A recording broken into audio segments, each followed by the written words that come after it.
Tardes, con todo. ¿Saben cómo poder garantizar la confiabilidad y utilidad de los resultados emitidos en bioquímica?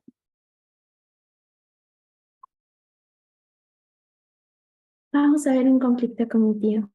Un paciente de 66 años solicita un hemograma, tiempo de protrombina, tiempo de tromboplastina parcial activada, glucosa, urea, proteína C reactiva, creatinina, electrolitos, un examen de orina completo. En este caso, vemos que tiene una hemoglobina baja, ¿no? De 6.6. Resulta que cuando hacen una nueva toma de muestra, sale una hemoglobina de 11. Empiezan a averiguar y era porque le habían tomado al paciente de la vía. Entonces, en este caso, ¿a qué se debe la variación de la hemoglobina? Por ahí lo pueden comentar por el chat.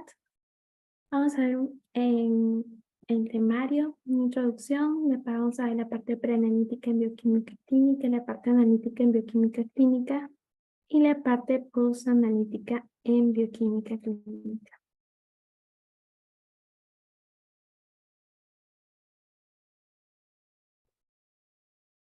Recordemos que el 70% de procedimientos médicos se fundamenta en pruebas diagnósticas. Muy importante que tengamos una buena gestión de calidad, porque esto a nosotros nos va a permitir que el trabajo en conjunto del laboratorio con los otros profesionales puedan llegar al salvar vidas de los pacientes y reducir los costos que se producen en salud. Vamos a revisar la parte preanalítica, analítica y la parte postanalítica. En la parte preanalítica, comprende desde que el paciente se acerca a la consulta médica y el médico le genera una solicitud de exámenes de laboratorio.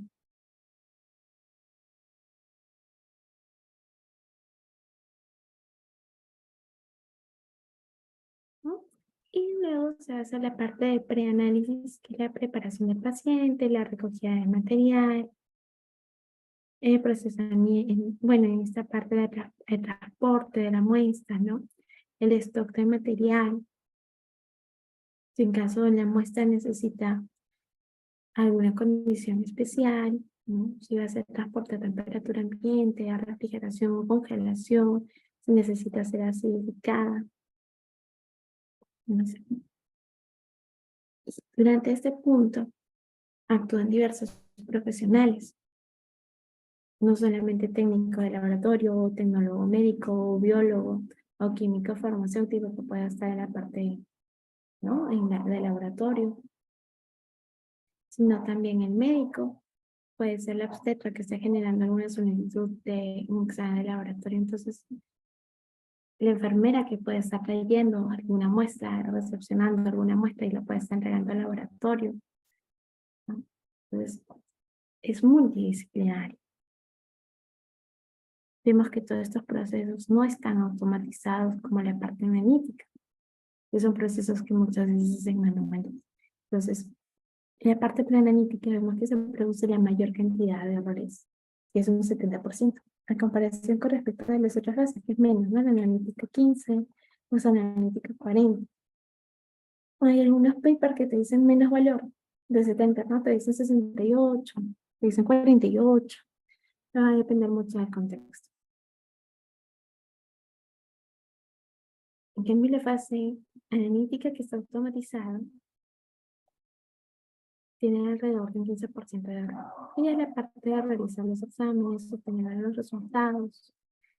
Tiene la fase postanalítica, que son cálculos eventuales, un registro de resultado, análisis de consistencia de un resultado, ¿no? La emisión del resultado. La parte de ver también los valores críticos y ver el resultado final. Entonces, la parte postanalítica en muchos lugares, en algunos lugares todavía de tipo manual, pero hay lugares que van a encontrar que también, ¿no? Va a pasar de manera automática una vez que el resultado haya sido validado, inmediatamente pasan los resultados, ya no se tienen que estar transcribiendo en hojas.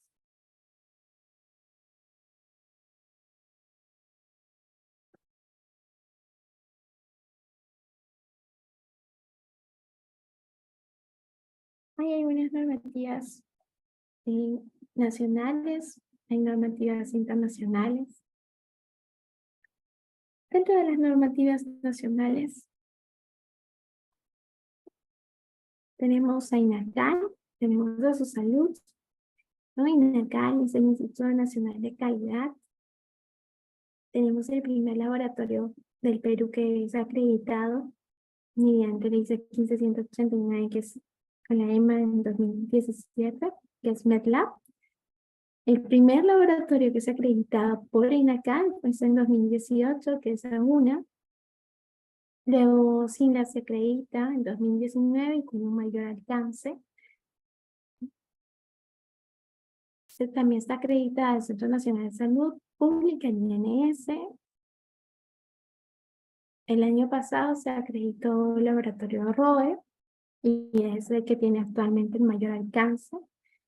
Y este año se acredita análisis clínicos MLSA, que es preciso, ¿no? Si vemos la cantidad de laboratorios, son solamente 6 en comparación a la cantidad de laboratorios que hay en todo el Perú. Entonces, es menos del 10% de laboratorios, incluso lo sacaron en un periódico, ¿no? Haciendo alusión que la cantidad de laboratorios acreditados en Perú es menor del 10%. Esa es nuestra realidad actualmente. En la parte preanalítica, ¿no? Aterrizándolo a nivel de bioquímica, tenemos que vamos a verlo enfocado desde la ISO 26658, la 2017. Entonces vamos a ver el paciente, se acerca con el médico, le genera una solicitud de toma de muestra, ¿no? Entonces ahí vamos a tener los requisitos para el formulario de solicitud, nos proporciona instrucciones al paciente, vamos a ver la información para pacientes y usuarios del servicio, la identificación del paciente, preparación para la toma de muestra en sí, con características para la identificación de las muestras, ¿no? Que en este caso tienen que tener al menos 2 identificadores, según la ISO. Preparación para el transporte, la parte de integridad de la muestra, la parte de la estabilidad, garantizar todo momento la trazabilidad, incluso las alícuotas deben de tener trazabilidad, el transporte de la muestra, recepción de la muestra, almacenamiento, ¿no? Tenemos algunos subprocesos que son de gestión y subprocesos de soporte. En soporte tenemos infraestructura y condiciones ambientales, equipos y suministros y personal, y en gestión tenemos la satisfacción del cliente, identificación contra el conformidades, indicadores de desempeño, documentos y registros. Otra normativa nacional que tenemos es a su salud, la Superintendencia Nacional de Salud, ¿no? Que generalmente cuando viene supervisa de test, una de las cosas que suele ver es buscarte todo sin encontrarte algo en sí, ¿no? Buscar tu refri, ¿no? Tus estantes, tu adecuado descarte de tus desechos, los comunes en el tacho negro, los amarillos, que estén ahí los reactivos, en el descartador rojo con bolsa plástica, que se encuentre todo lo que son residuos biocontaminantes, y en el descartador de plástico, todos los residuos biológicos que sean punzocortantes, ¿no? Puede ser material de vidrio, pueden ser agujas.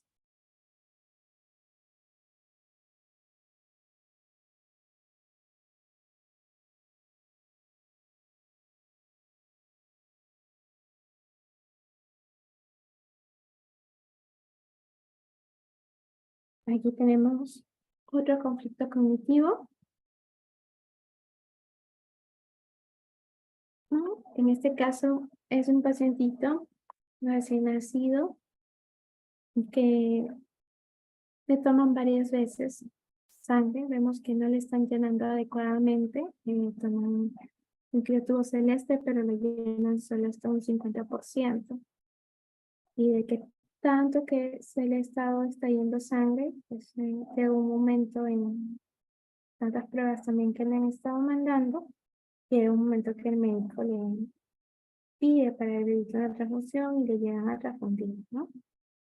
Y vemos que aquí el flebotomista también está tomando una mayor cantidad, un tubo celeste de 3.5. ¿Cuándo existen tubos celestes más pequeños, no de 0.5, por ejemplo? Una pregunta es cuántos ml tiene un RN, cuánto de sangre como máximo se les puede extraer a un recién nacido, ¿no? Para bioquímica tenemos los microtimer de 0.8, por ejemplo, que se podría tomar en esos microtimers. Actividades previas a la toma de muestra, entrenado de formato de solicitud, ya sea en papel o electrónico, la preparación del paciente, instrucciones para el personal del cuidado de los pacientes, el tipo y la cantidad de muestra primaria, con las restricciones de sus contenidos, de los contenedores para su toma, si porque pueda ser necesario, la hora especial de la toma de muestra, sobre todo cuando sea necesario, información clínica relevante que pueda afectar a la toma de muestra o la realización del examen, interpretación de los resultados.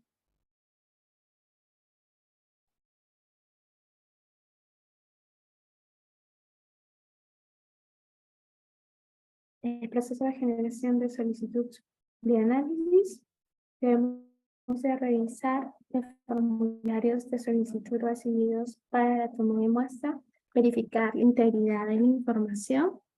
Si vemos cualquier omisión de información que se requiera, debe ser corregido antes de proceder a extraer la muestra, ¿no? Por ejemplo, nos puede llegar al laboratorio que le están pidiendo un cortisol libre de solicitud y resulta que al momento de que le hacen el ingreso en counter, no le ingresaron un cortisol libre, sino le ingresaron cortisol total. Y justo se dan cuenta en el área de toma de muestra. Entonces, si no se hubiese dado cuenta del flebotomista y se le hubiese llegado a tomar la sangre, no hubiese tenido ninguna prueba adicional. Obviamente se hubiese causado una incomodidad al paciente, porque un cortisol libre se recolecta en orina de 24 horas. Mientras que un cortisol total si le tomamos una muestra.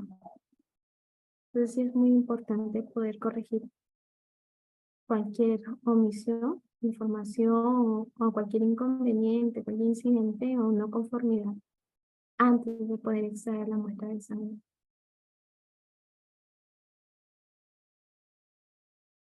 Tenemos el formato de solicitud, la ISO 15189 y la 2012. Debemos identificar el paciente, el género, la fecha de nacimiento, detalles de la ubicación, del contacto del paciente, si tiene un identificador, nombre del médico, tipo de muestra, si es pertinente incluso el sitio anatómico de origen, porque hay pacientes en los cuales se pueden quejar, en este caso, ¿no?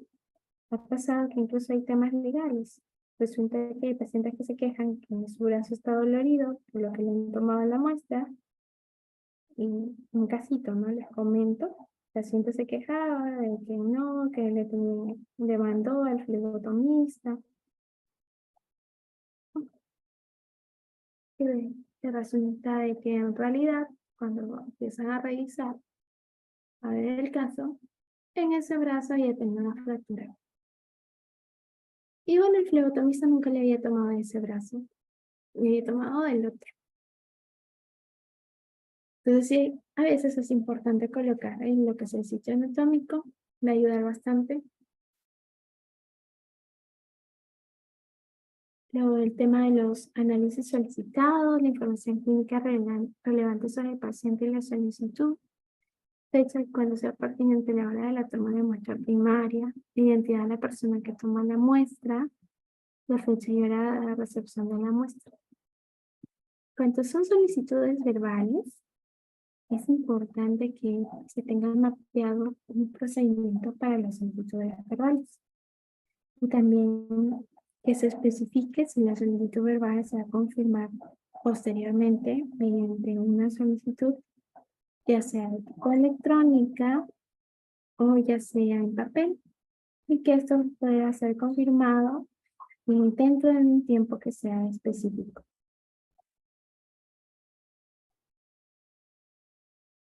¿No? Por ejemplo, nos pueden llamar a nosotros y pueden querer que agregar una urea y creatinina. Y si en este caso verificamos si hay muestra o no hay muestra, vemos que sí tenemos la muestra, informamos que sí contamos con muestra, pero va a depender, ¿no?, de tu institución. Puede ser que tu institución lo tenga copiado, de que en estos casos eh, no se procesa mientras no te traigan la orden. Entonces tú le informas cuál es tu procedimiento, ¿no? Que si encuentras con muestra, que sí se le puede adicionar, pero que por favor te traigan lo más pronto posible la orden de solicitud de la prueba para que pueda pasar al área de procesos.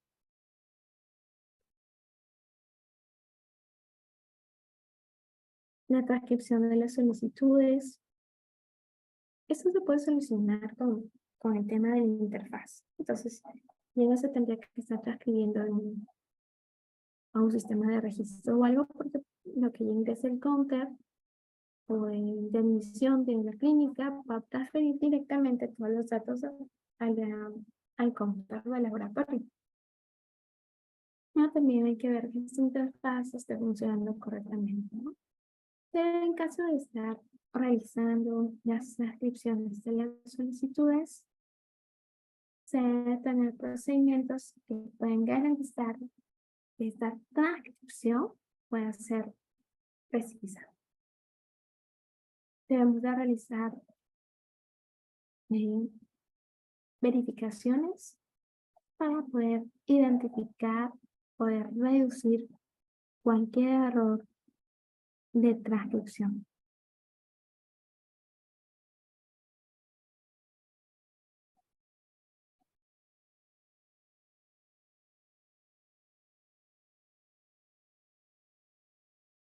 Proceso para proporcionar instrucciones a los usuarios.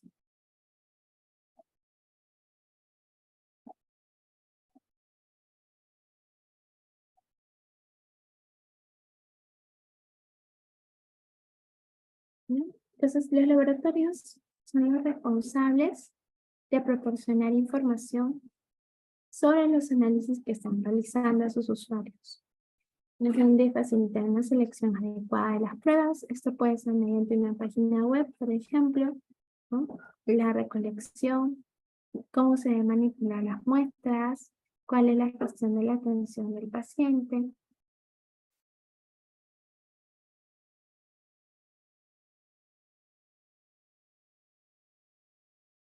Pues deben de tener instrucciones claras y precisas a los pacientes, ¿no?, respecto a los requisitos de la toma de muestra. Por ejemplo, aquí vemos con respecto al tema. La muestra es contenedor es un frasco estéril, el volumen es 30 gramos, equivalente al tamaño de una nuez. Se debe conservar refrigerado de 2 a 8, en la metodología es Guayacorp, la especialidad es microbiología. ¿Cuándo entregan sus resultados? En un día.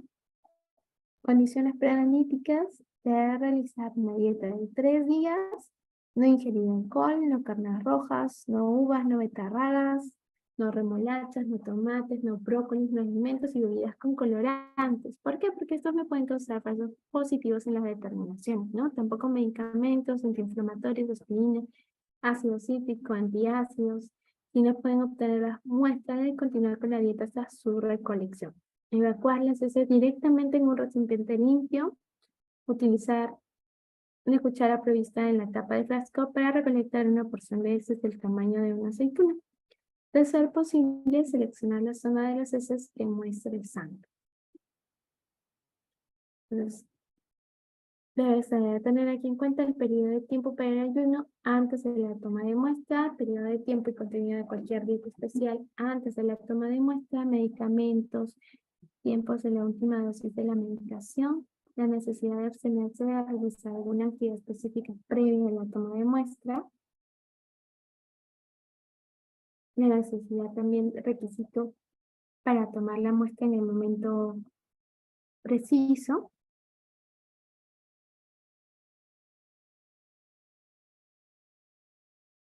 el proceso de identificación del paciente. Entonces, deben de tener al menos 2 identificadores únicos que puedan ser atribuibles al paciente, que se puede especificar por la organización.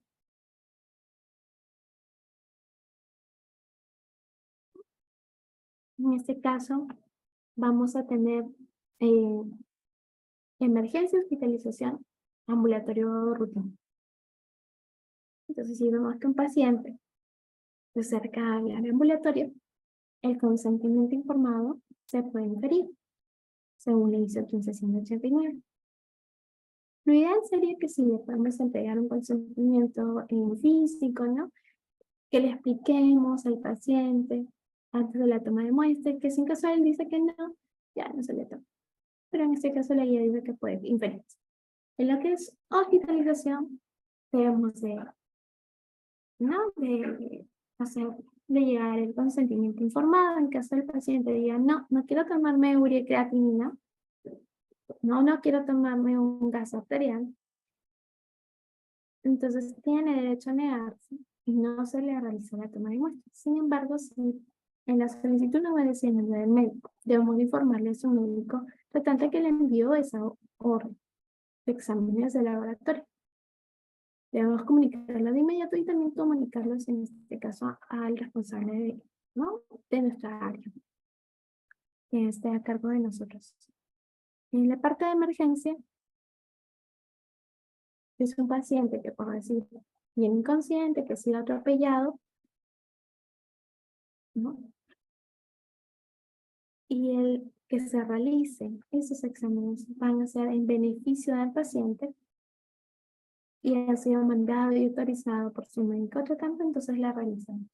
Pero si el paciente está consciente, igual les damos ya el consentimiento informado. En caso el paciente no quiera realizar, puede ser, digamos, que el médico le manda una prueba de HIV y resulta que el paciente no quiere realizarse la prueba de HIV, tiene derecho a negarse, no se le realiza y se informa a su médico.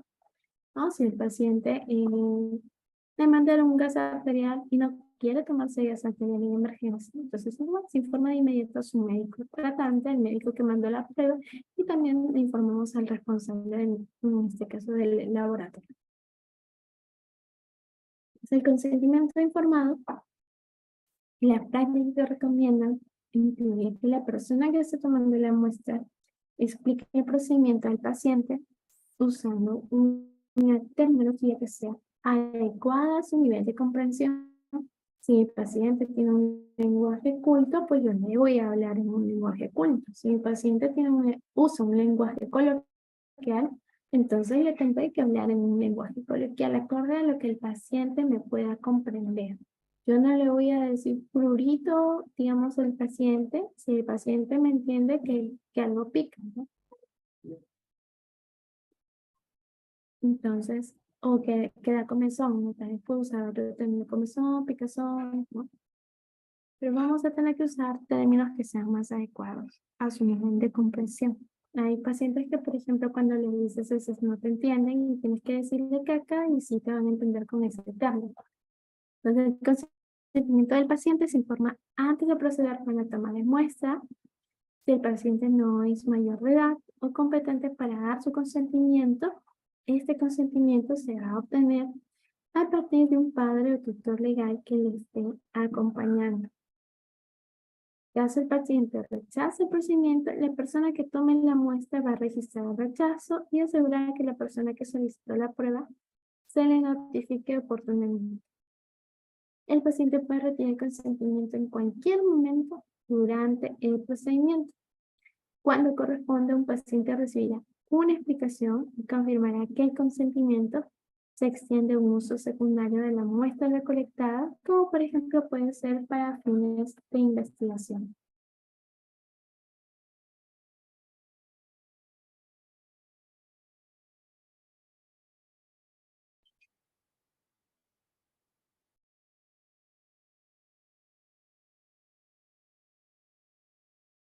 Según la Federación Europea de Química Clínica y Laboratorio Médico,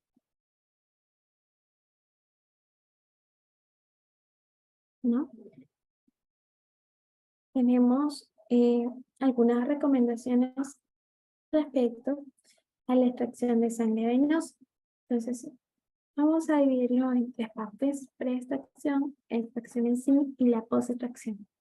La preextracción, muy importante que nosotros preparemos nuestra mesa de trabajo, que aseguremos que el paciente pueda tener una zona cómoda, que sea garantizar su privacidad del paciente, que la comunicación pueda ser empática, que pueda ser precisa, que pueda ser fluida, que le podemos dar confianza al paciente. Poder identificar al paciente, recordemos al menos 2 identificadores, puede ser nombres y apellidos, un número que pueda tener asignado, ¿no? Tener mucho cuidado cuando vayamos a identificar a mellizos, nombres que suenen iguales, recién nacidos, nombres parecidos. Ahí tenemos que tener mucha atención, sobre todo también cuando vayamos a hospitalización y tengamos varios pacientes en una misma habitación. También tener mucho cuidado. Verificar la preparación de nuestros pacientes, si se encuentra en ayuno en caso que la prueba lo requiera, ¿no? Obtener los materiales, identificar nuestros tubos acorde para lo que le hayan solicitado, ¿no? Tubo celeste para mis pruebas de coagulación, mi tubo lila para pruebas de hematología, tubo amarillo, tubo rojo o tubo verde de farina de litio para lo que es bioquímica. O mi tubo gris en caso quiero tomarle para glucosa, ¿no? O lactato. Pues ponemos ya la parte de lavado de manos, nos ponemos los guantes, la extracción en sí, aplicamos el torniquete de 7 a 10 centímetros, ¿no? Menor a 1 minuto lo ideal. Si nos hemos excedido del minuto, podemos dejar descansar por 2 minutos y luego volvemos a aplicar el torniquete. Seleccionamos la vena. Lo ideal es que seleccionemos las medianas. Si en las medianas no encontramos, usamos la vena cefálica. Si no podemos usar la cefálica, esperamos que puede haber lesión en el de la vena cefálica por el nervio lateral, ¿no? Pero es menos propensa a daño en comparación con la basílica. Entonces, nuestra tercera opción va a ser una función de la vena basílica, ¿no? Que es más propensa a daño. Solamente vamos a hacerlo así, estamos seguros que no vamos a causar ningún problema, sobre todo cuando son venas muy protuberantes, ¿no? Que tienen venas basílicas, pero están superficiales y están bastante de un grosor bastante visible, ¿no? En comparación con a nivel donde estaría una vena mediana o una vena basílica, que puede ser que no se noten, que a veces puede pasar. Limpiar la zona de punción, una vez que ya hemos seleccionado nuestra vena, funcionamos la vena, recorremos en un ángulo de 30 grados, siempre fijando, ¿no?, hacia abajo la vena antes de funcionar, para evitar de que se vaya a mover, sobre todo cuando el paciente ya tiene avanzada edad o tiene las venas muy elásticas, esas que se mueven bastante. Invertimos los tubos, extraemos tubos adicionales, recordemos la inversión de los tubos, hacerlo siempre acorde al inserto de la marca de los tubos que tengamos. Entonces eso siempre debemos de revisar. Retiramos la aguja de la vena, desechamos la aguja, cubrimos el sitio de punción, aconsejamos al paciente, invertimos todos los tubos, nos quitamos los guantes. Post extracción, aconsejamos al paciente.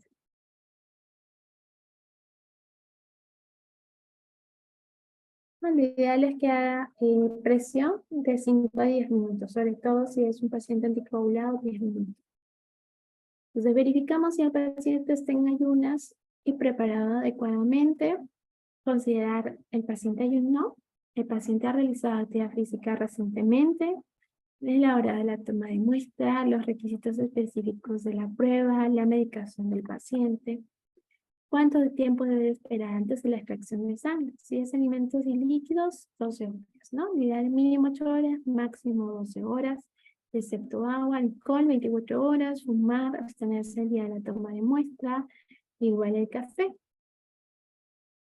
Porque, ¿qué pasa? Por ejemplo, si esta persona está consumiendo alcohol, ¿no? Si no ha cumplido las condiciones preanalíticas, si no consume alcohol o no ha fumado. Por ejemplo, si en el caso de que esa persona ha fumado, la nicotina, ¿no? Que generalmente se produce cuando uno fuma, ¿no? Suele alterar algunos resultados de algunos análitos de laboratorio. Así como también se suele alterar cuando uno consume alcohol, ¿no? Cuando uno consume, en este caso, una bebida alcohólica. Entonces, ¿qué pasa? El alcohol, ya que va a causar, es una inhibición de la gluconeogénesis a nivel del hígado, ¿no? Entonces se va a metabolizar el acetaldehído a acetato y eso va a ocasionar que aumente la concentración del ácido úrico. Y en el caso del tabaco, ¿no? El aumento de la nicotina lo que va a ocasionar es un aumento de la hormona de crecimiento, de las corticosteroides a nivel del plasma. Y en el caso de que una persona, por ejemplo, desayunó un Popeye, almorzó una comida en Kentucky y cenó un pollito a la brasa en Rocky. No, o sea, todo un día anterior consumió comidas bastante grasosas y si cumple el ayuno mínimo 8 horas, máximo 12 horas. Entonces, va a haber una variación de los lípidos después de una comida que sea grasosa, ¿no? Vamos a ver nosotros el suero como que una apariencia de lechosa. Y esta apariencia lechosa que vemos en los sueros se debe a la presencia de los triglicéridos y de los kilomicrones. Y esto va a influenciar en las mediciones a nivel de bioquímica. Por eso es que se recomienda el ayuno. Pero no solamente el ayuno, sino que también preguntarnos en la parte preanalítica, preguntarnos qué comió el día anterior, ¿no? ¿Y qué era? Pero no solamente qué comió, sino qué cenó, ¿no? ¿Qué almorzó el día anterior? Sino que también qué era lo que almorzó, qué era lo que cenó. Porque esta lipemia, dependiendo del ensayo, de la plataforma que se emplee, va a haber interferencias. Y estas interferencias pueden variar y ser diferentes. ¿No? Va a ser diferente en un equipo Roche, en un equipo Coulter o en Siemens, cada uno suele tener interferencias diferentes. Por ejemplo, aquí vemos unos interferogramas donde muestran el efecto del agregado de cantidades crecientes de un interferente sobre una concentración original, ¿no? Estos son 24 constituyentes de bioquímica.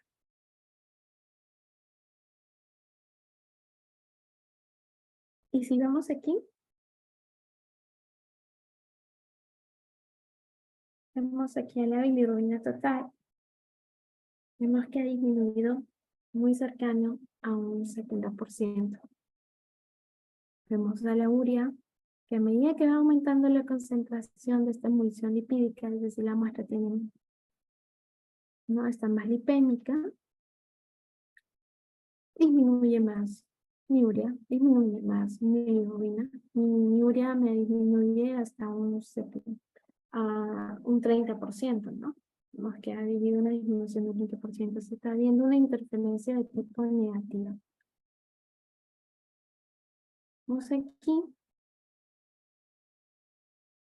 que mis proteínas totales también tienen una interferencia negativa, pero bastante ligera, al igual que el ácido úrico, y ligeramente una interferencia positiva, un ligero aumento de valor, la albúmina y la creatinina, muy ligero, casi nada.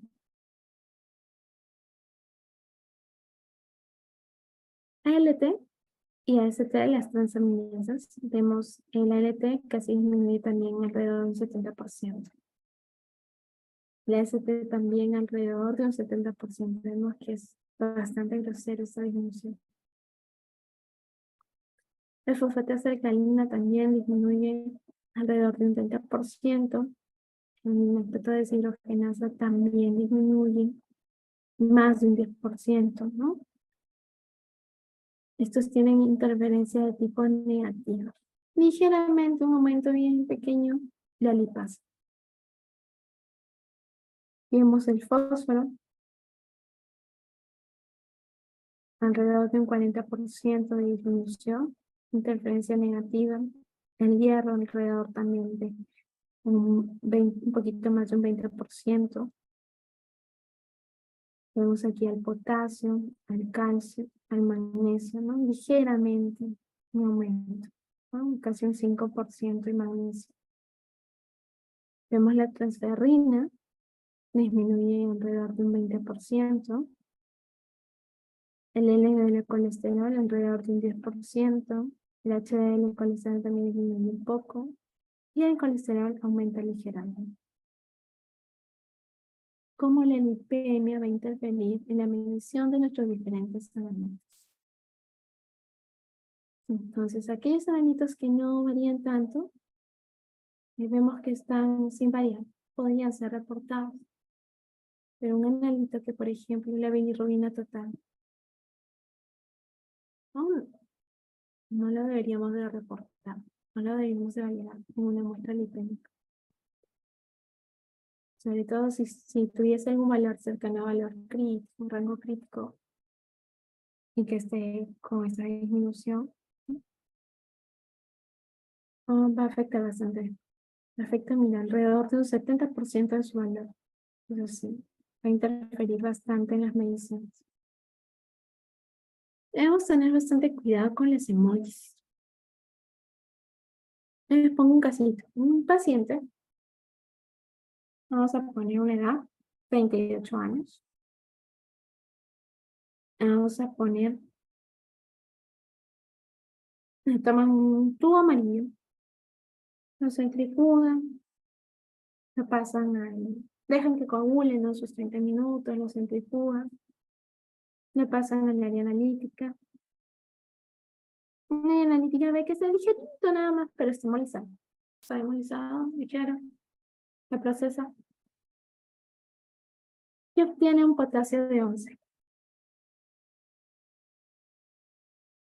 Y lo valida. Yo les pregunto, ¿qué harían ustedes? ¿Lo validarían como él o no lo validan? ¿O no lo validan? Y si no lo validan, ¿por qué?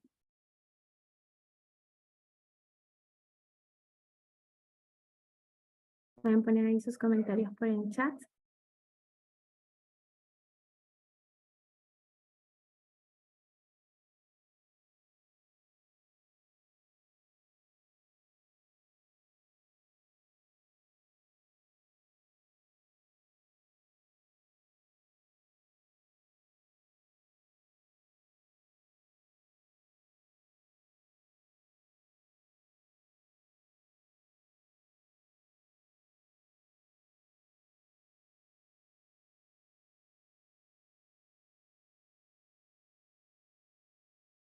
A ver, Zulema, Natalie, Lisandro, Jean-Pierre, Ana.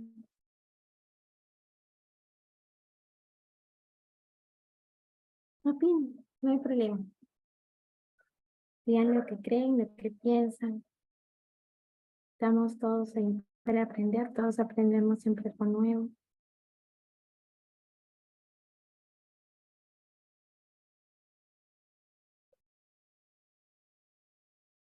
Les doy un minuto para que piensen y den su opinión. ¿Qué opinan acerca de este caso? Recuerden que la muestra está demolizada. ¿Se debió validar? ¿No se debió validar? ¿Qué dirían ustedes? ¿Lo validan? ¿No lo validan? ¿Vuelven a tomar una muestra? ¿Qué hacen?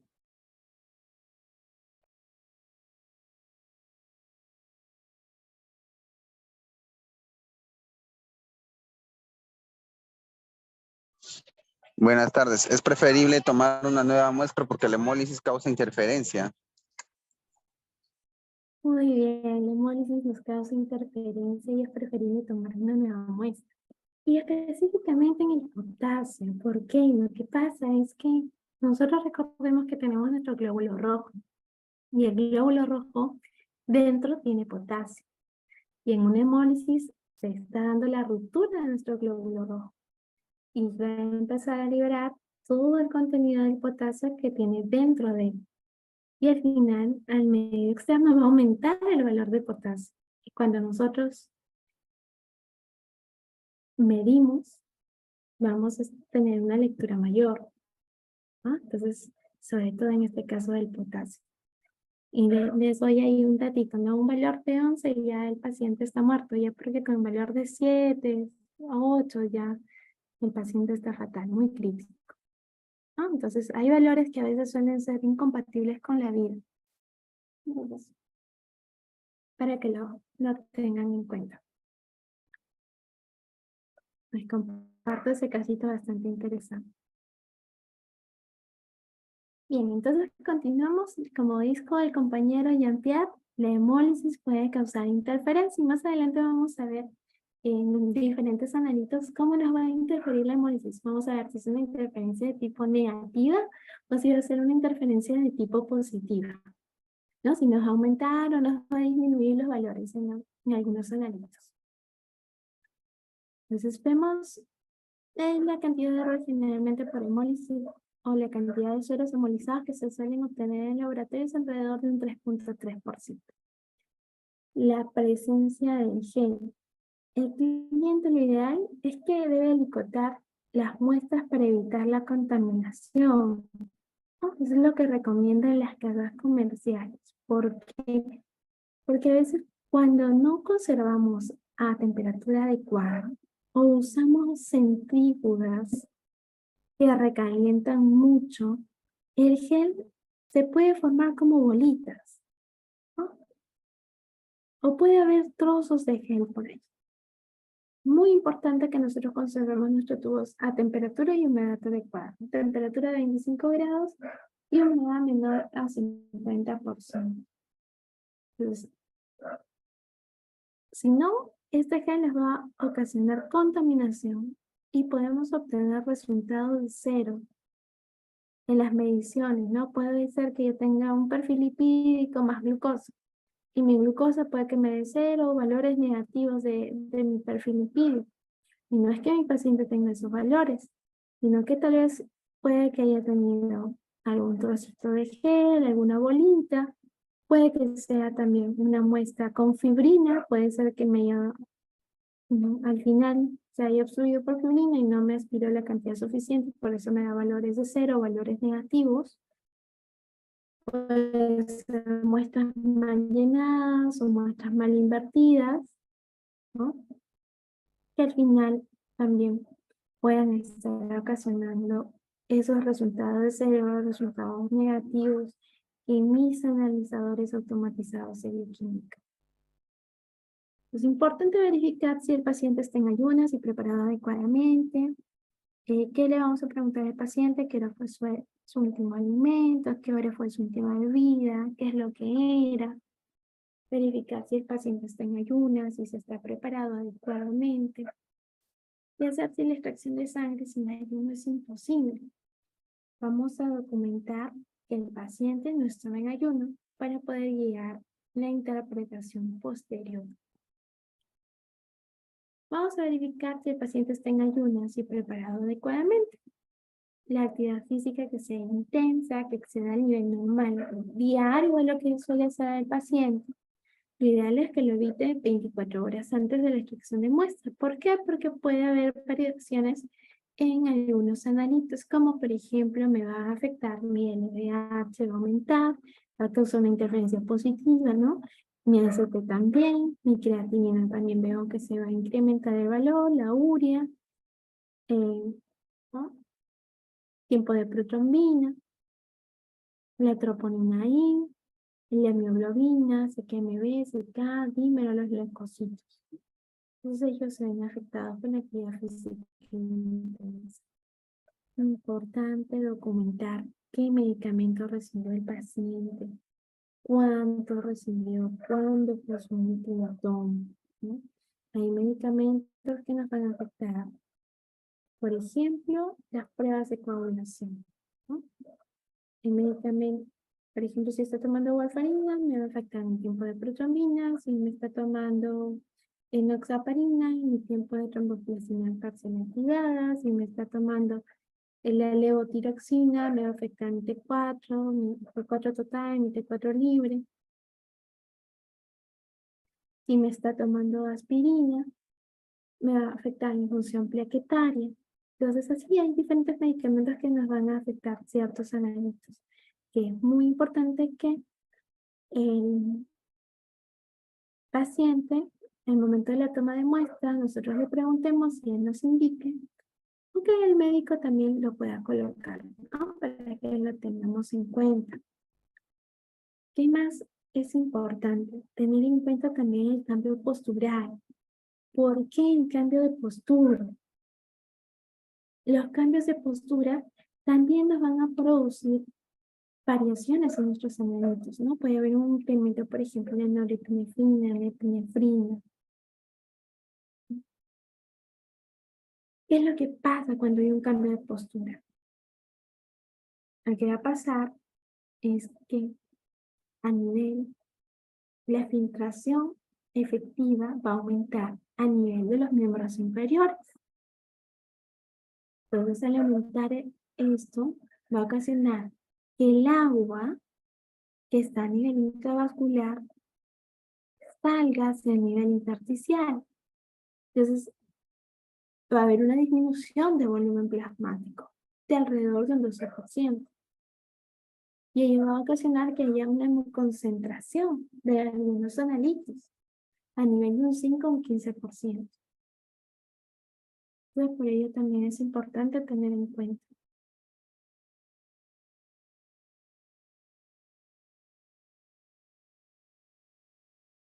Vamos a ver ahora la parte analítica, ¿no? Tenemos equipos semiautomatizados, equipos automatizados, incluso ya existen desde hace muchos años los equipos en banda, ¿no? Que te pueden conectar 3 o 4 analizadores, 2 analizadores a una banda que puede estar conectado a analizadores bioquímicos, inmunológicos, hematológicos, de coagulación, que va a tener un módulo de entrada, un módulo donde te va a destapar el tubo, un módulo incluso donde te va a poder centrifugar, un módulo donde te va a poder alicotar, ¿no? Entonces, existen sistemas de automatización total, soluciones de automatización total. Que incluso una vez que ya te procesaron todos tus tubos, te los van a llevar a un módulo donde te los tapan. Y finalmente te los sacan ya para archivo.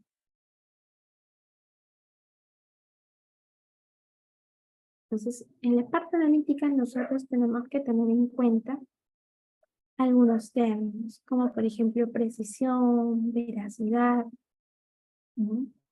Recordar que la precisión es la proximidad, por ejemplo, entre los valores medidos y que se obtienen cuando hay mediciones repetidas de un mismo analito. Mientras que, por ejemplo, la veracidad es cuando vemos que un resultado es lo más próximo al valor real.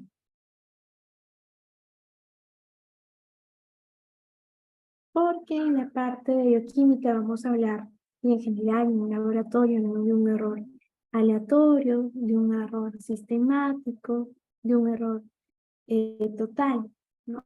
Que vendría a ser la suma del aleatorio más el sistemático. Vamos a ver lo que es el coeficiente de variación, las desviaciones estándar. Vamos a hacer nuestro control de calidad interno, ¿no?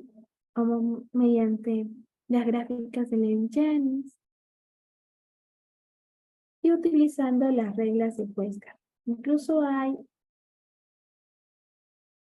controles de primera opinión, segunda opinión y tercera opinión. Y hay plataformas como el Unity, en las cuales cuando tú empleas controles de tercera opinión, no te permiten usar estas plataformas de manera gratuita, ¿no? Como que la oferta en la casa comercial de esa manera. Y vas a tener todo tu análisis, te lo va a dar, ¿no? Para hacer tu planificación de tu control de calidad, las reglas que tú vas a usar, ¿no? Las reglas adecuadas para tu laboratorio. Puedes hacer también, si tienes tu control de calidad externo, tu control de calidad interno, ¿no? Puedes hacer incluso tu PEC. Tienes que tener en cuenta también lo que son tus límites de detección, qué es tu límite de cuantificación, qué es tu linealidad, ¿no?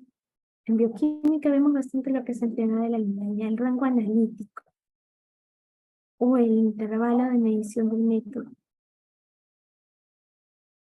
¿no? Entonces, nuestra linealidad es como un intervalo de concentraciones entre la cual se van a cumplir las especificaciones tanto de precisión y tanto de exactitud que esté definido.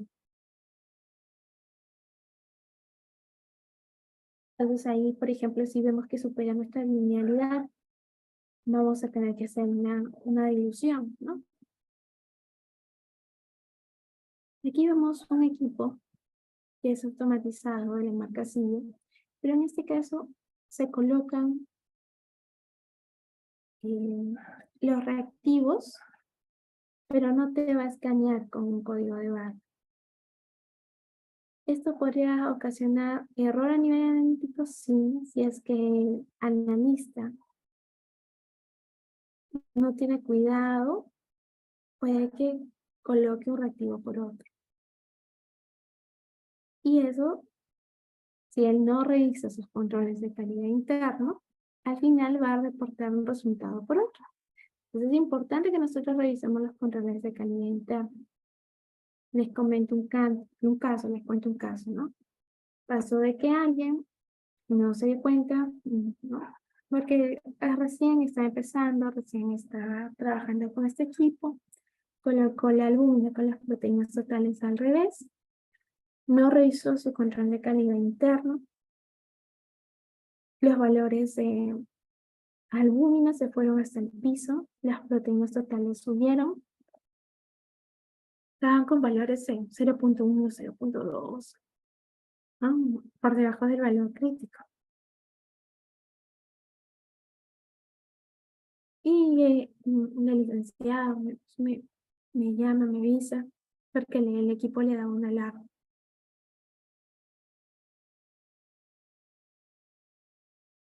Y reviso, se me ocurre revisar los controles de calidad, ¿no? Le soluciono la alarma, pero cuando me dice que ya habían salido todos sus resultados, veo que los valores de albúmina de todos los pacientes se habían ido hasta el piso y las proteínas totales se habían subido. Me pareció raro. Revisó el control de calidad, la albúmina había caído mayor de 3 desviaciones, o sea, había bajado, perdón. Claro, había caído y estaba menor de 3 desviaciones estando hacia abajo. Y las proteínas totales habían subido, estaban más de 3 desviaciones estándar, pero hacia arriba. coincidía también con los resultados. Pero me pareció raro. Se me ocurre revisar ¿no? las posiciones de los reactivos, porque eran los dos los que estaban involucrados. Y los demás analitos se veían bien. Tu control de calidad le había salido bien. Entonces, cuando te pasa eso, tú tienes que estar de investigador viendo qué pasó, ¿no? ¿Qué pudo haber pasado? Reviso y estaban en posición invertida. Es un casito interesante, ¿no? Al final se tuvo que solucionar, ponerle la posición adecuada, ¿no? Solucionar el tema de control de calidad, volver a procesar todo y para emitir los resultados correctos de los pacientes.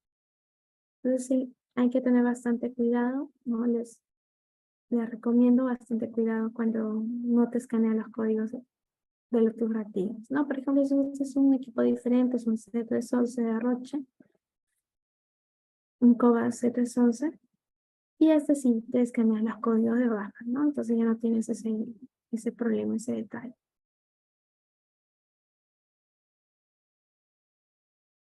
Y acá una imagen y les dejo un link de la página donde puedan revisar en YouTube de este sistema automatizado total. Si existe en Perú, sí existe en Perú. Hay un laboratorio que cuenta con esta solución de automatización total que te automatiza desde la preanalítica, la analítica hasta la posanalítica. Porque tiene un equipo de Automate, que es un clasificador que te va a clasificar todos los tubos. O sea, tú tomas tu muestra, colocas ahí todos tus tubos en cualquier orden, ¿no? Y él solito te lo va clasificando cuáles van para, digamos, este equipo se llama Power Express, digamos para el Power Express, cuáles van para, puede ser para referencial a un X laboratorio, cuáles puedes programarlo quienes van para microbiología, coagulación, inmunobioquímica, hematología, el área que sea, ¿no? Entonces tú los mandas.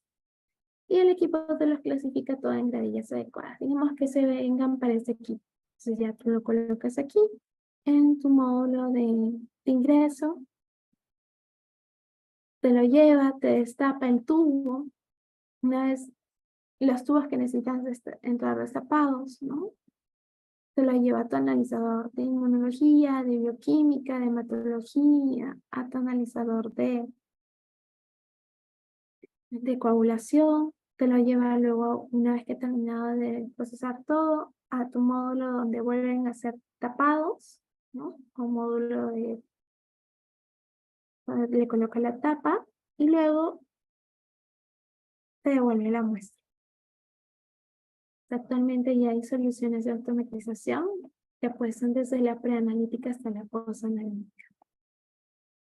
Incluso hay automatización, o sea, automática, ¿no? Que ya si el valor está dentro de, dentro del rango referencial, ya te aparece validado. Y solamente el analista tiene que validar aquellos valores que estaban con alguna alarma. Entonces, son soluciones bastante interesantes. Entonces, debemos de recordar nosotros que siempre revisar nuestros controles de calidad. Primero, si es un nuevo lote de reactivo, calibrar. O si en este caso ha tenido su mantenimiento preventivo, han hecho algún cambio de una pieza, algo, entonces calibramos también y luego volvemos a controlar, ¿no? Entonces, calibramos nuestra prueba, o acorde también, hay algunos analitos que a veces piden cada 7 días o cada mes calibrar debido a su estabilidad. Entonces, importante conocer acorde a nuestros insertos, cada cuánto tiempo tenemos que calibrar por un tema de estabilidad de las pruebas. Una vez que nuestras calibraciones han pasado bien, hacemos nuestros controles de calidad, el control de calidad interno, recordemos informar si tenemos un 1,2S, si en caso tenemos un 1,3S, esta es nuestra media, una desviación estándar, 2 desviaciones estándar, 3 desviaciones estándar. Este es un 1-3S. Como yo les comentaba, el casito que les dije de las proteínas totales, por ejemplo, esa muestra estaba mayor de las 3 desviaciones estándar, pero estaba mucho más, o sea que tanto así que estaba bastante. Y en la albúmina también estaba más de 3 desviaciones estándar, pero hacia abajo, había caído. Esta línea más abajo. Entonces, importante tener en cuenta, ¿no? 1,3S, 2,2S, R4S, 4,1S, un 10X, para que podamos tomar alguna acción correctiva y ver qué pasó, ¿no? Si bien es cierto, como les comentaba el caso, era un 1,3S, ¿no? Que era mayor de 3 desviaciones estándar y había caído. Y se encontró ese casito investigando, se vio y era un tema de que habían colocado al revés los reactivos. Entonces sí es importante, sí afecta, como les comento en la albúmina, ¿no? Se había caído incluso por debajo de los valores críticos. Aquí les coloco algunas imágenes, importante siempre ver nuestro estado de cómo están nuestros reactivos, ¿no?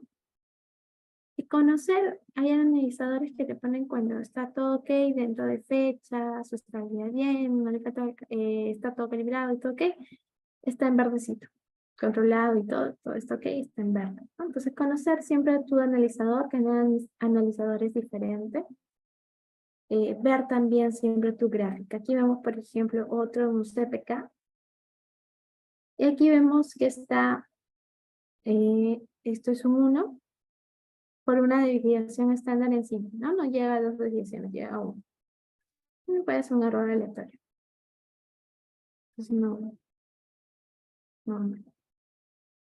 Importante ver el control de calidad interna. Para bioquímica, revisemos siempre nuestros tipos de control con el que estamos trabajando, si es de primera opinión, si es del fabricante o si estamos trabajando con tercera opinión, puede ser por ejemplo con los de Bayer, ¿no? Los famosos LipoCheck. Entonces revisar en sus insertos para hacer el procedimiento, ¿no? Por ejemplo, hay insertos que te dicen que deben temperar la alícuota en control por 30 minutos, lo debes homogenizar 30 veces con ayuda de una pipeta y evita la formación de burbujas, ¿no? Va a depender mucho del tipo de control que se esté usando.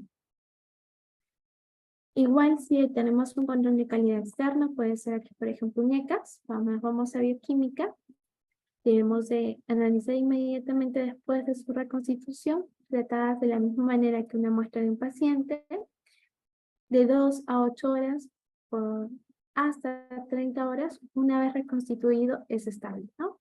Siempre protegido de la luz, sobre todo con el tema de las bilirrubinas. Lo ideal es que siempre lo protejamos de la luz cuando estamos descongelando también, ¿no? Siempre, si tenemos nuestros controles, los tenemos nosotros congelados, los guardamos en alícuotas. Entonces, lo ideal sería guardarlos en cryobox de plástico, porque los de Tecnopor no permiten distribuir adecuadamente la temperatura y van a ver en las alícuotas se empiezan a formar una especie de una escarcha, ¿no? Entonces eso también a veces suele interferir en los controles de calidad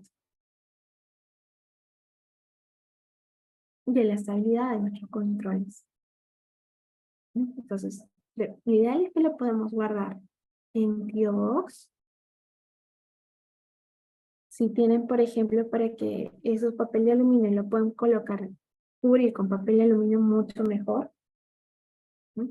O pueden guardar en los Zeppendorf, en estos crioviales, puede ser también en los crioviales con tapa rosca, es mucho mejor, porque no, en cambio si lo ponen en los Zeppendorf, que a veces no tapan bien, o le ponen en las mismas copas de los analizadores automatizados, las copas Hitachi, los famosos Bangkok Cup,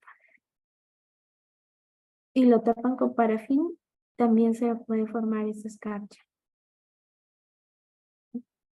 Entonces, Lo ideal sería de que puedan ponerlo en Box, lo puedan poner en alicotar en estos crioviales con tapa rosca. Pueden usar el papel de aluminio, sobre todo para el tema de las bilirrubinas, que son las más sensibles.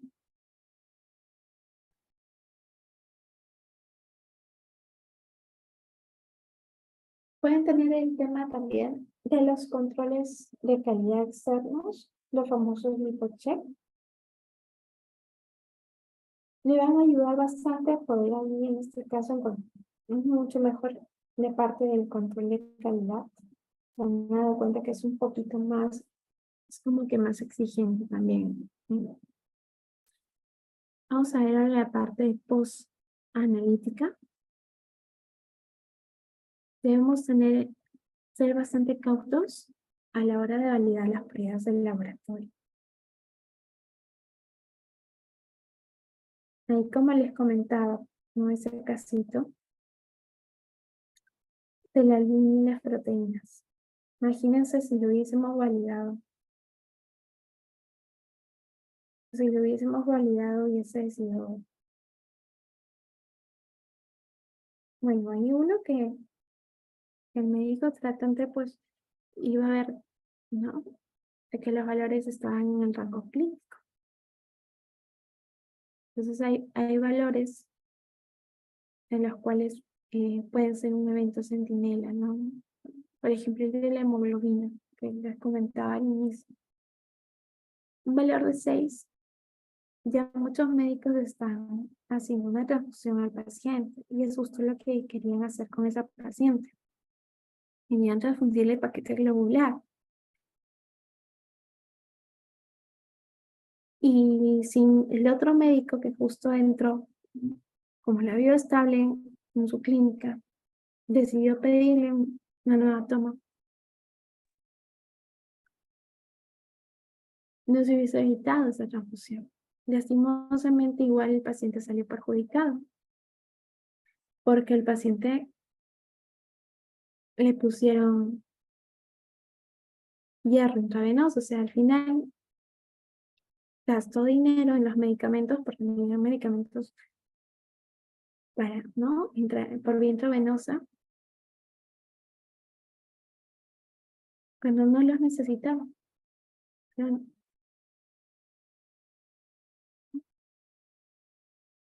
no necesitaba recibir tantas dosis de intravenosos. No estaba con 6 de hemoglobina. Tampoco necesitaba los paquetes globulares. Y ya el paciente estaba haciendo toda la gestión para ver quién iba a donar para él. Entonces, en ese casito es mucho más evidente y se ve cómo, ¿no? Afecta cuando nosotros no somos cautos a la hora de validar, o como el casito del potasio que les comentaba. Un potasio de 11,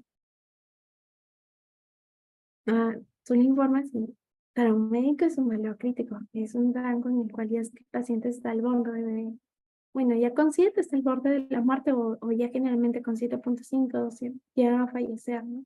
Con 8, 7 y algo, ya con 8 veces ya también está muerto, con 7 y tantos ya también.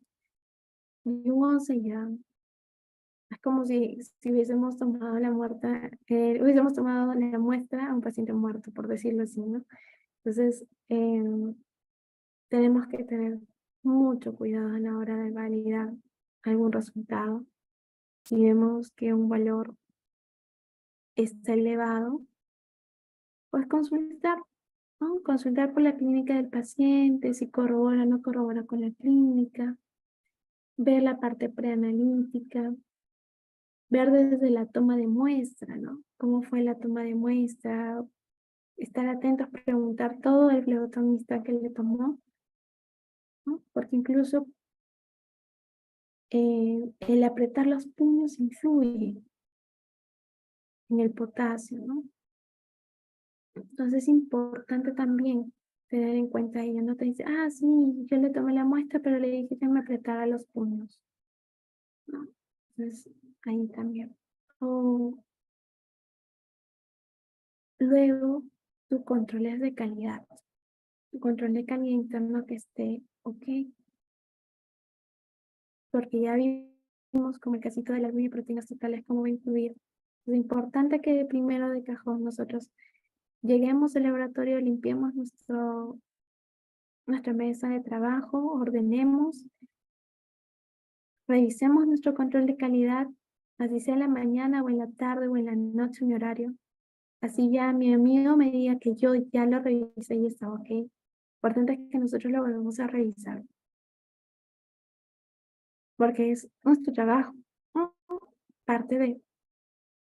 Y a veces puede que el compañero haya estado muy atareado o lo haya revisado rápido y se le pasó algo. Puede ser. Entonces nosotros debemos igual revisar nuestro control de calidad interno. Si vemos algo que llame la atención, ver qué pasó. Hacerla de investigadores y empezar a buscar la razón por la cual pasó ello, ¿no? De nuestro control de calidad externo. Ver los históricos de los pacientes, ¿no?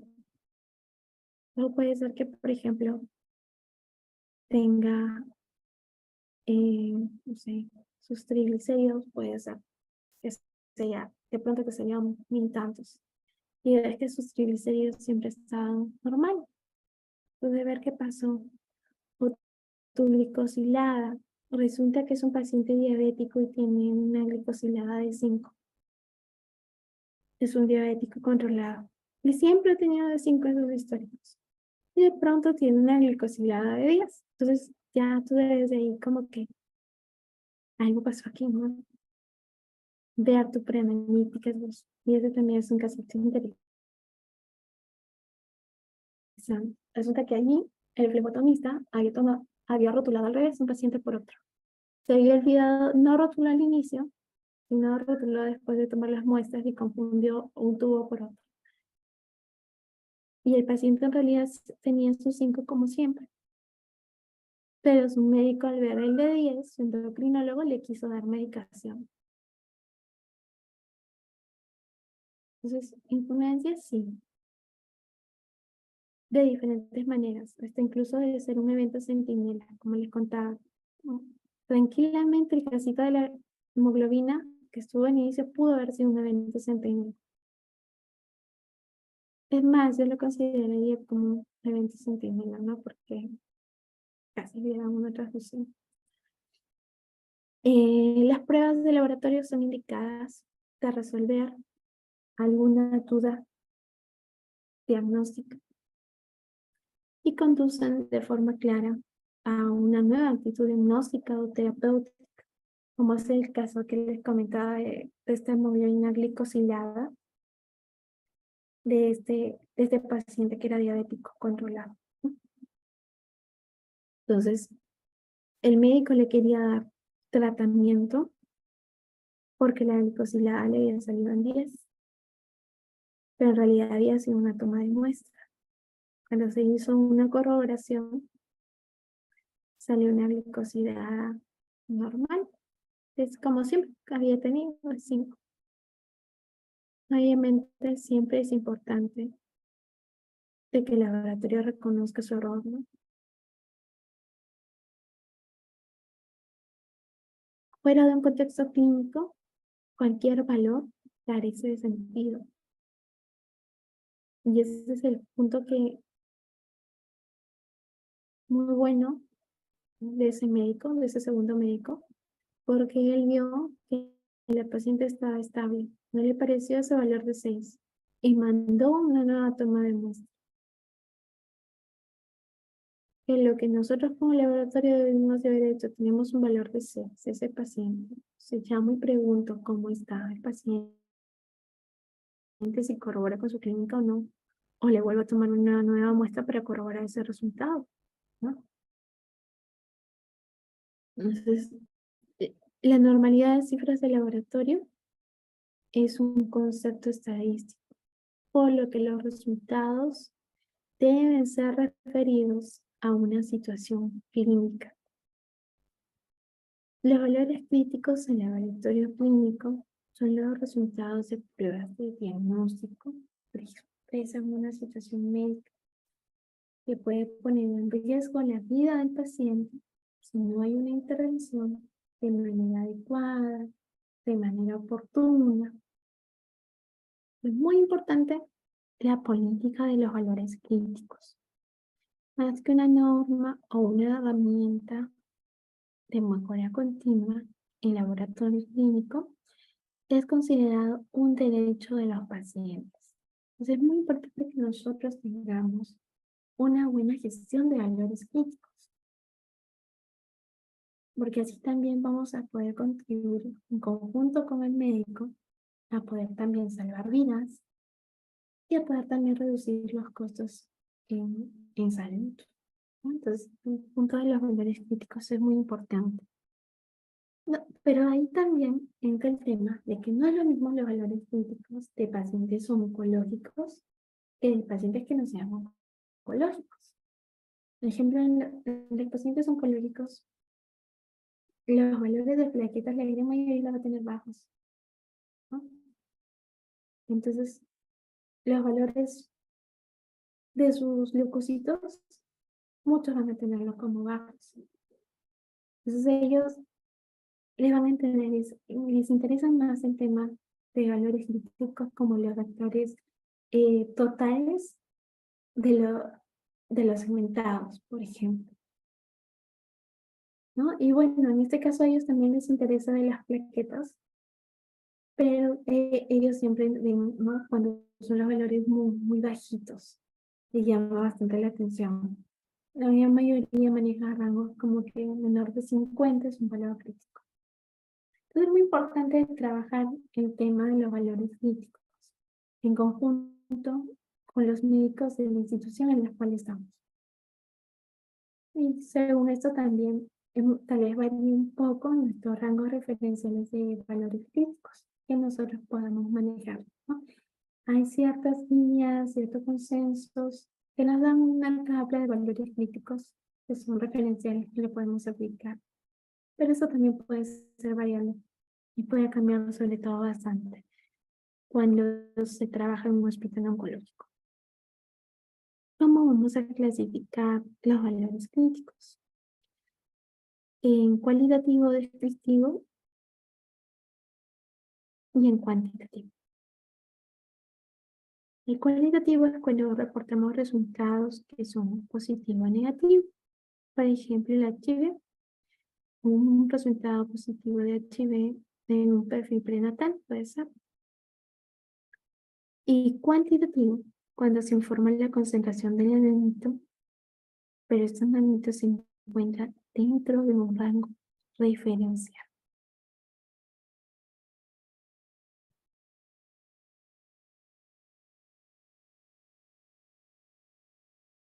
En cuanto al tema de los valores referenciales, estos valores referenciales se pueden establecer en función de lo que te da tus insertos. Pero lo ideal sería que se hagan los valores referenciales en función a la población de la institución, ¿no? Entonces recordemos nosotros el concepto de los intervalos de referencia, ¿no?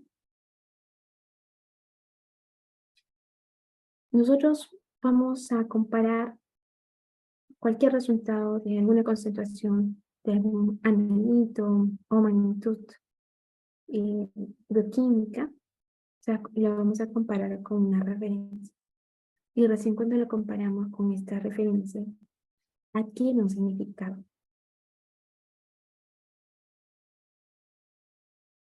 Entonces la interpretación de los datos que nosotros generamos en laboratorio clínico al analizar los diferentes analitos en bioquímica van a ser obtenidos mediante una población en referencia.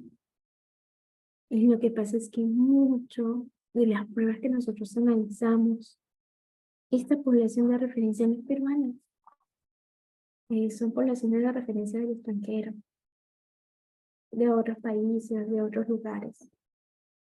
Lo ideal sería de que la población de referencia sea la población peruana, puede ser población que asiste a la misma institución y establece nuestros propios intervalos de referencia. Y recordemos que hay la variabilidad biológica es un punto importante también en las diferentes medicinas de los diferentes analistas. Hay variaciones por sexo, por ejemplo, por edad, varían los analistas. Entonces sería muy interesante poder trabajarlo, pero también sería muy trabajoso porque es como que trabajar diferentes intervalos de referencia para varios analistas. No es un solo analista en unos laboratorios o instituciones hacen gran cantidad de analistas de química, ¿no? Entonces es un punto muy importante. Entonces, ¿y cómo va a ser esta población, por ejemplo, de referencia? Si quisiera hacer un intervalo de referencia, ¿no? Entonces, esta población de referencia tendría que ser una población que se considere aparentemente sana, o sea, como que se considere como normal. Entonces, se va a obtener a partir de un grupo de referencia para el laboratorio, ¿no? Y se puede referir a una concentración encontrada en una población que se considere como que no está enferma. Y recordemos que si tenemos una concentración fuera de ese rango, puede que no se considere necesariamente como enfermedades, ¿no? Porque siempre debemos de verlo desde un punto de vista estadístico. Recordemos que es un punto de vista estadístico de una distribución gaussiana. Y muchas magnitudes biológicas pueden no tener esa distribución gaussiana, ¿no? Entonces, generalmente suele ser un intervalo de referencia del 95%. Y hay un 5% de población que no está siendo incluida dentro de ese intervalo de referencia, que podrían ser los famosos falsos positivos. Entonces también es importante tener en cuenta cuando nos dan, por ejemplo, el rango referencial y nos dicen que es un rango referencial al 90%, ¿no? Entonces me está queriendo decir que hay un 10% de población que no se está incluyendo en el intervalo de referencia y por lo tanto podrían ser falsos positivos. Y si yo tengo un analito,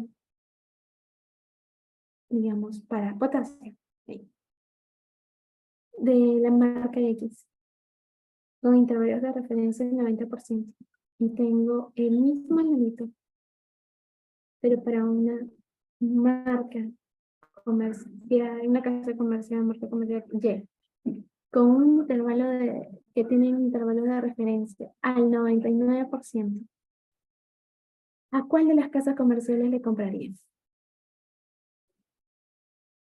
¿A la X o a la Y? Ahí por el chat, sus comentarios, o cuál inserto prefieren, el de la X o el de la Y. Recordemos X al 90% y Y al 99%. Ahora les doy 2 minutos, analícenlo, me comentan por el chat.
Buenas noches, licenciada Daisy, no se le escucha.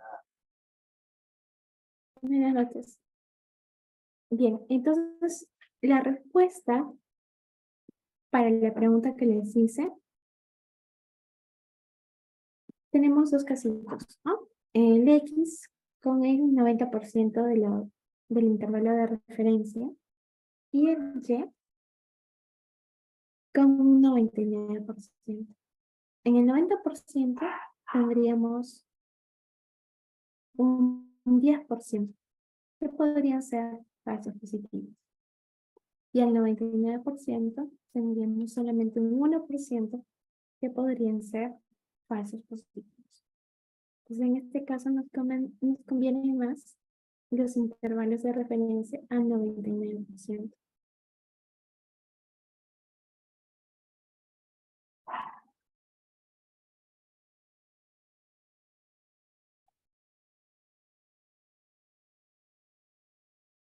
Muy importante la revisión del proceso en la parte post-analítica, ¿no?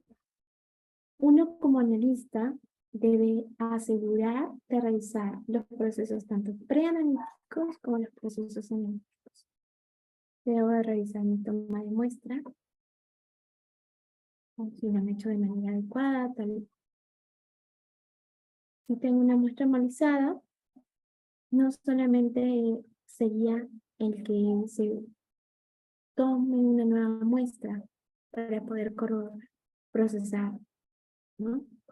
Sino también ver la oportunidad de mejora, ver por cómo pasó, por qué pasó, ¿no? Y cómo se puede darle solución ante este caso,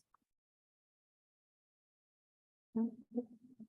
Causas de las cuales se puede producir muestras movilizadas. Por ejemplo, cuando se tomó la muestra, se hizo la limpieza y esa con alcohol inmediatamente se funcionó, no se dejó esperar a que seque el alcohol y la muestra se hemolizó. También podemos hemolizar la muestra cuando podemos obtener una muestra hemolizada cuando se toma muestra de catéter o cuando se ha hecho un trasvase de una jeringa. También podemos obtener una muestra hemolizada cuando estamos funcionando, hemos funcionado y de pronto deja de salir sangre. Y para poder regresar a la vena, lo que hacemos es empezar, ¿no? Empezar a buscar. Y en ese empezar a buscar, puede pasar que que esa cantidad de vacío que hay puede ejercer presión y hemolizar a la cantidad de muestra restante.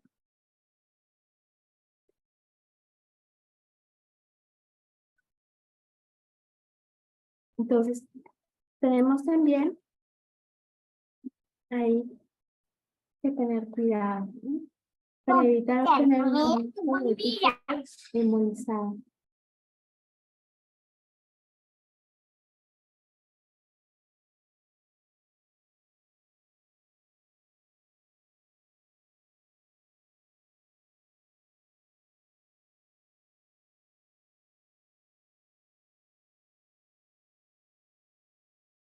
Y puede revisar también la caducidad de los reactivos.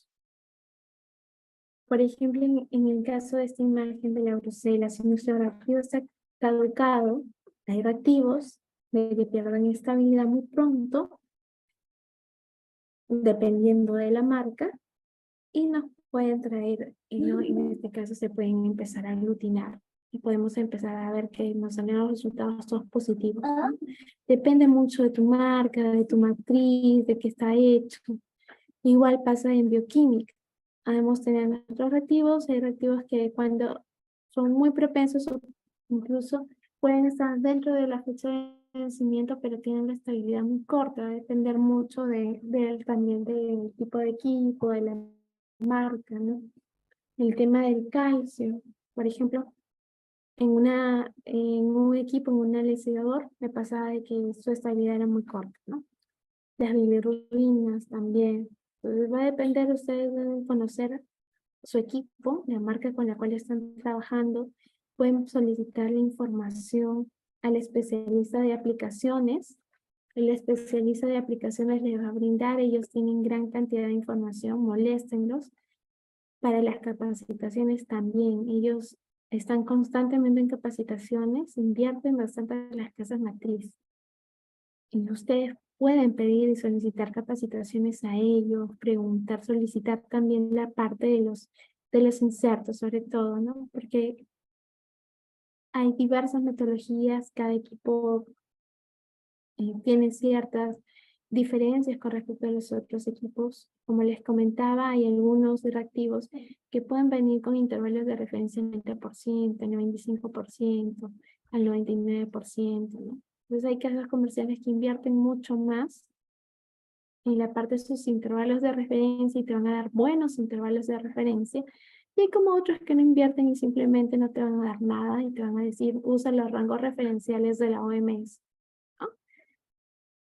Y se van a lavar las manos. Entonces hay de todo, pero todo eso nos enteramos siempre revisando, preguntando y solicitando la información. Entonces, cuando sí va a haber un proceso de licitación, adquisición de un equipo, deberíamos de revisar todos los aspectos antes de elegir alguna marca en específico. El tema de los controles de calidad interno, muy importante, como les comenté, que lo revisen siempre antes de iniciar su hora de trabajo. Eso va a garantizar de que el resultado que nosotros estemos emitiendo pueda llegar a ser confiable y pueda llegar a ser clínicamente útil. Recordemos usar las reglas de Westgard y siempre, ¿no? Si tenemos, por ejemplo, un 1.3S, ver, a estar como la de investigadores y ver qué pasó, por qué sucedió. Ver todo, desde la parte preanalítica hasta la parte analítica. Siempre ver nuestros históricos del paciente. No puede ser que el día de, ponte un día, tuvo una glucosa, la glucosa sí fue, pero tampoco demasiado, ¿no? Ponte que tuvo una glucosa de 300 y resulta que el día de hoy tiene una glucosa de 80, ¿no? Entonces pregunta, ¿no? Si corrobora con su clínica, si está tomando algún medicamento, ponte que tiene glucosa de 300 ayer y resulta que no ha tomado ningún medicamento ni nada, ¿no? Y está sí cumplió las condiciones preanalíticas, ¿no? O, es un paciente hospitalizado, ¿no? Que todavía no ha recibido ningún medicamento ni nada. Y cuando tú corroboras el resultado, te sale muy cercano a su anterior valor. Entonces, obviamente algo pasó ahí. Y ese algo tendrías que averiguarlo, ¿no? Tendrías que ver qué fue. Un escenario distinto sea diferente sería que cuando tú preguntes, resulte que el médico te dice, sí, le hemos dado insulina, le estamos dando un medicamento, sí corrobora con su clínica, justo esperábamos que baje, ¿no? Entonces ya, como que cambia el escenario. Entonces siempre es importante cuando tengamos, que vemos que no coincide con su histórico, ¿no? Que bajó demasiado o que subió demasiado, consultemos. ¿No? Consultemos información para poder saber qué pasó exactamente. Y en este caso, pues tocando el tema de justo de la glucosa, ¿no? Recordar que tenemos la glucosa basal, el método de elección generalmente es el enzimático y la glucosa oxidasa, ¿no? Y aquí tener mucho cuidado porque a veces suelen obtener con los históricos, ¿no? Resulta que tienen, digamos, una glucosa de 150 y de pronto reportes una glucosa normal, con 80.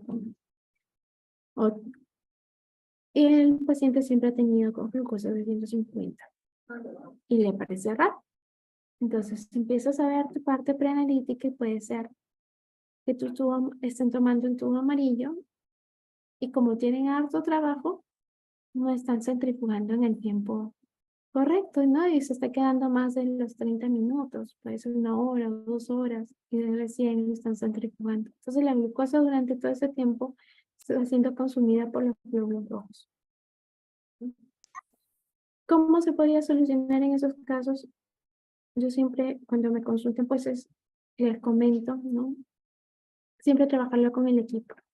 Pero ahí se puede hacer, por ejemplo, usar los tubos plomos, sobre todo si pese a haber sido centrifugados, esos tubos amarillos a veces no son procesados de inmediato cuando llegan al laboratorio de referencia, ¿no? Se demoran mucho, a veces el laboratorio de referencia procesar, y era lo que se quejaba una amiga, me llama, y me pregunta, ¿no?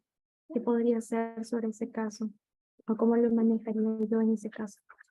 Entonces, siempre que tengan algún caso o que pase algo, yo les sugiero que ustedes puedan conversarlo con todo su equipo de trabajo, porque van a haber diferentes puntos de vista que van a enriquecer la situación y el manejo, y va a ser una oportunidad de mejora interesante, porque el compromiso va a venir de parte de todos y no va a venir de como una imposición por el encargado o el responsable del laboratorio, ¿no? Entonces, cuando es una imposición, a veces siempre va a haber esa resistencia a cambiar, pero si es un trabajo en equipo en el cual todos vemos los puntos de vista, vemos las opiniones, vemos si alguno dice, no, pero podemos hacer esto, y luego termina diciendo, yo me comprometo a que voy a ver la hora y voy a centrifugar la muestra y voy a estar atenta, entonces cambia el escenario, ¿no? Entonces sí, a modo de la parte de gestión, ¿no? Les comento eso. Entonces pueden hacer eso, podrían verlo del tema de su tiempo, estar atentos, si en caso no quieren gastar mucho comprando los tubos plomos, ¿no? Pueden ver el tema del tiempo, centrifugarlo su tiempo, todos estar atentos, anotando, pasarlo inmediatamente, bastante comunicación. También una vez que llegue y sepan que lleva el laboratorio de referencia, pues conversar con ellos y estar presionando hasta que ellos lo procesen, lo validen. Lo otro sería implementarlo en su misma sede, ¿no? Ellos. O trabajar con estos tubos plomos, que también ayuda bastante.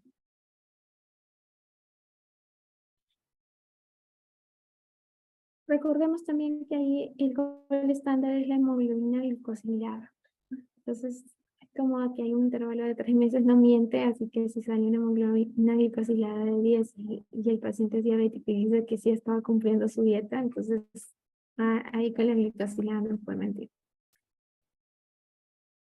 Tenemos aquí una gráfica de los valores críticos cuantitativos en bioquímica clínica. Tenemos, por ejemplo, del ácido úrico, ¿no? Un resultado alto mayor de 14 miligramos por decilitro, y este es un punto muy importante.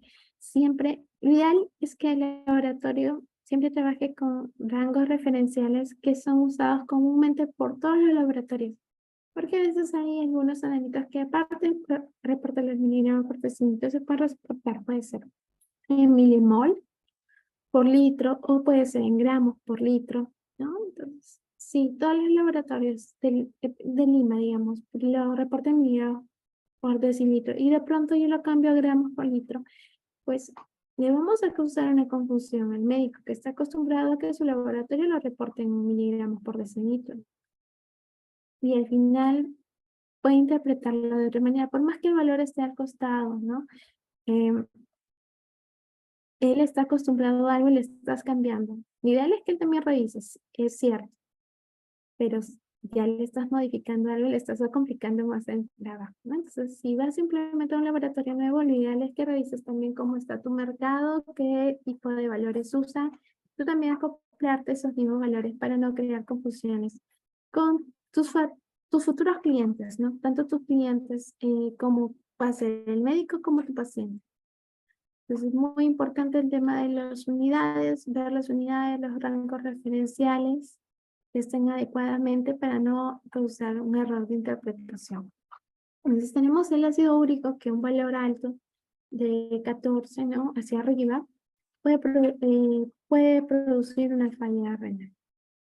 El ácido valproico, el resultado bajo de 1.5 menores, ¿no? Microgramos por decilitro, o un resultado alto de 6.8 microgramos por decilitro. Una subdosificación cuando esté bajo o intoxicación cuando esté alto. La aminotransferasa, cuando está alto, mayor de 2000 unidades por litro, puede causar una hepatopatía, alguna falla hepática. Tenemos aquí la alumna del casito que les decía que los resultados salían 0.1, 0.2. Imagínense cuánto influyó ese cambio. Influyó bastante porque un valor crítico es por debajo de un 1.5. Y este 0.1, 0.2 estaba en valor crítico, ¿no? Entonces hay que tener por eso bastante cuidado si gustan. Hay laboratorios que tienen ya sus rangos definidos, incluso ya están dentro de sus plataformas, de sus interfaces, de sus sistemas, ¿no? Y hay otros que lo manejan de manera manual y lo pegan, ¿no? En los analizadores, ¿no? O en su área. Tienen la amilasa, que tiene, por ejemplo, un valor mayor de 2000 unidades por litro, unidades internacionales por litro, no está relacionado a una pancreatitis aguda. El amonio plasmático, resultados mayores de 100 microgramos por decilitro, está relacionado a encefalopatía y coma, pero aquí hay que tener bastante cuidado también con la parte preanalítica, ¿no? Que se ha analizado dentro del tiempo, de los 30, lo ideal dentro de los 30 minutos. La aspartato-aminotransferasa, resultados mayores de 2000 unidades internacionales por litro, está relacionado con hepatopatía, con alguna falla hepática. El bicarbonato, resultados bajos, menor de 10 miliequivalentes por litro, y el resultado alto, mayor de 45 miliequivalentes por litro. Está relacionado con acidosis metabólica cuando está disminuido y alcalosis metabólica cuando está aumentado. La bilirrubina directa, 10 miligramos por decilitro, está relacionado a un síndrome hepatobiliar, la bilirrubina neonatal, ¿no? De 20.5 miligramos por decilitro, está relacionada a encefalopatía. La bilirrubina total, 15 miligramos por decilitro, mayores de 15 miligramos por decilitro, está relacionado con síndrome hepatobiliar. El ProBNP, el péptido natriurético. El péptido natriurético está relacionado con insuficiencia cardíaca, mayores de 5.000 picogramos por mililitro. El calcio iónico, de 3.1 miligramos por decilitro a 6.3 miligramos por decilitro. Si está bajo, con tetania, y si está alto, con coma. Entonces ahí también es un punto muy importante. Y el calcio total, 6.4 miligramos por decilitro y 14 miligramos por decilitro mayores, ¿no? Si están mayores. Pero igual, si están mayores de 14, un coma, y si están menores de 6.4, una tetania. Entonces aquí también pasó un casito que habían una vez reportado un valor de 2 o 1 en calcio total. Y resulta que en vez de procesar el calcio total, le habían procesado un calcio iónico, ¿no? Entonces sí, ahí hay que tener bastante cuidado, ¿no? Son dos cosas diferentes. La carbamazepina,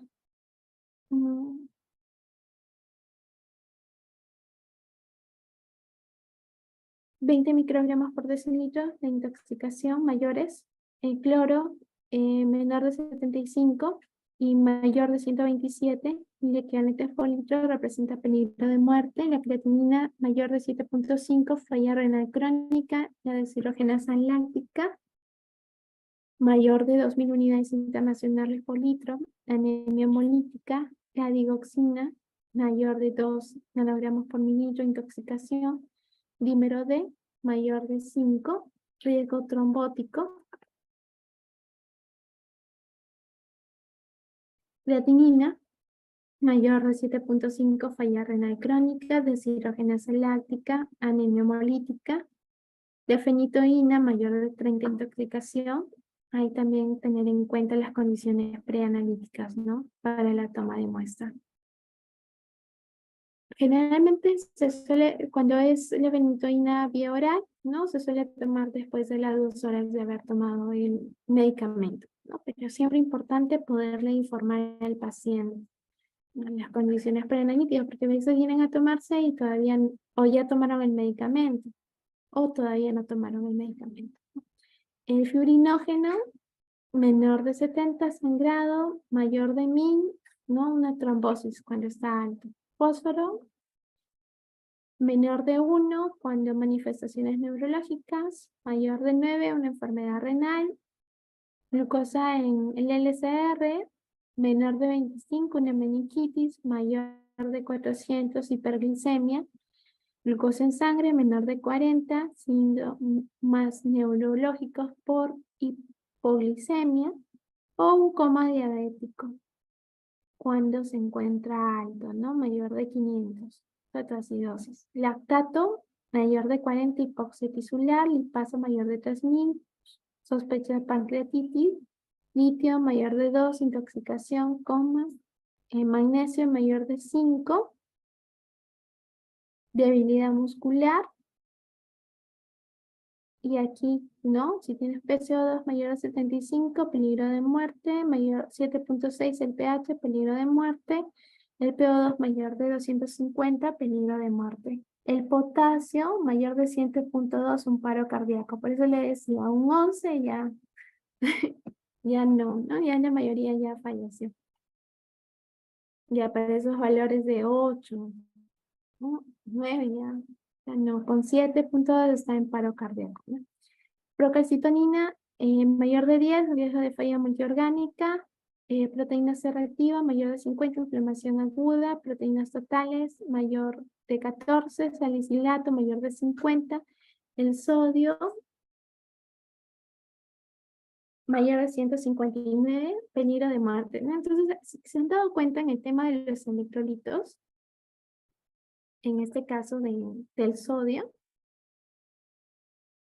¿no? Implica un peligro de muerte, así como del PCO2, del pH, del PO2. Entonces, por eso que cuando ellos te piden los gases arteriales, lo necesitan rápido, ¿no? Sobre todo para ciertos casitos de ciertos pacientes. Es muy importante poderlo nosotros. Entre más rápido le podemos entregar mejor para el paciente. T3 libre, tirotoxicosis, mayor de 30. T4 libre, mayor de 4, tirotoxicosis. Tacrolimus, intoxicación. TSH, mayor de 100, hipotiroidismo. La urea, 225, y hay una falla renal, ya hay una indicación de diálisis. Entonces, como les comentaba, la fase preanalítica de diferentes autores van desde 46 a 68, incluso algunos dicen 70%. Errores como el tiempo de ayuno, estasis prolongada, flebotomías inadecuadas, pérdidas de unas muestras, transporte inadecuado, identificación incorrecta del paciente, malinterpretación, orientación inadecuada del paciente. Cuando no utilizan el aditivo adecuado, también centrifugación inadecuada. En la parte analítica, cuando a veces hay defectos en los equipos, ahí también hay que tener bastante cuidado, ¿no? Sobre todo cuando la aguja se dobla, empiezan a medir, no mide adecuadamente. Y eso también se puede dar por sus controles externos, sobre todo en los analitos que son mucho más sensibles, ¿no? De las bilirrubinas, ¿no? Que también a veces son bastante especiales, también van a empezar a tener problemas. Pérdida de la muestra, cambio de la identificación de la muestra, contaminación entre las muestras. Contaminación sobre todo con el gelo, o a veces la fibrina también les va a ocasionar esos valores de 0, o valores negativos, ¿no? La fase postanalítica, pérdida del resultado, interpretación incorrecta, errores en transcripción, inestabilidad del sistema informático del laboratorio del INS, el tiempo de liberación del resultado, ¿no? Esto es alrededor de un 19 a 47%. Si alguno tuviese alguna duda, alguna consulta, estoy presta.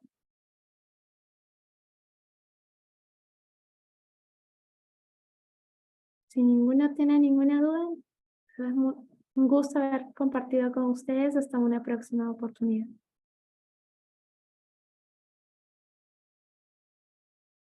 Muy buenas noches, muchas gracias, licenciada Daisy, muchas gracias, estimados participantes. El día jueves se le va a estar enviando su certificado virtualmente, igualmente se le va a brindar su usuario y contraseña para el ingreso a la plataforma virtual, donde van a visualizar la sesión grabada y descargar los PPT. Muchas gracias.